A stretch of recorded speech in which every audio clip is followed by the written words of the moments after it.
Aquest any celebrem els 50 anys de l'Olivera, 50 anys que portem caminant, lluitant, canviant coses, fent futur, fent marges, fent agricultura, fent projectes socials, fent coses realitat.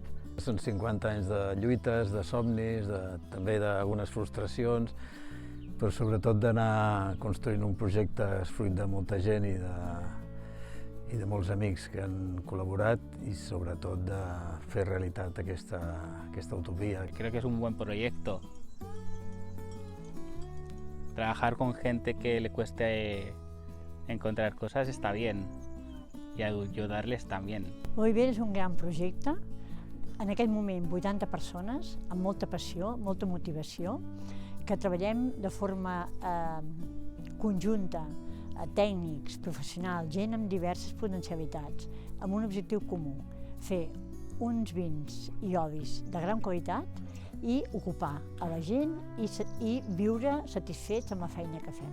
La cooperativa de la Olivera pues, me han ayudado muchísimo en todo en el proceso, sea de campo, de producción de los vinos, o de aceite, o sea de parte de residencia.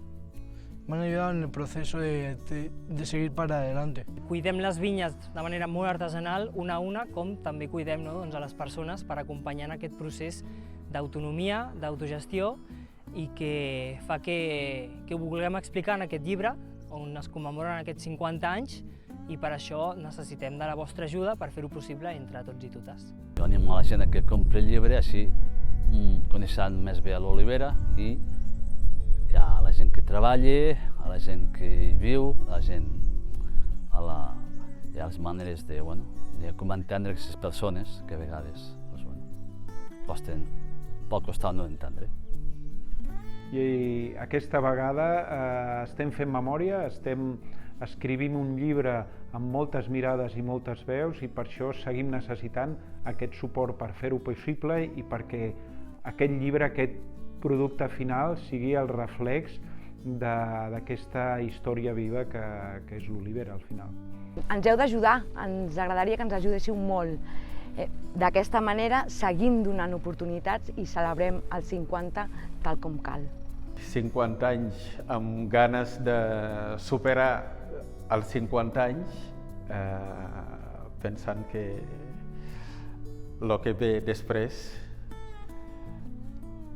podria ser molt millor que tot el que hem passat. I per què? Perquè són tossudes.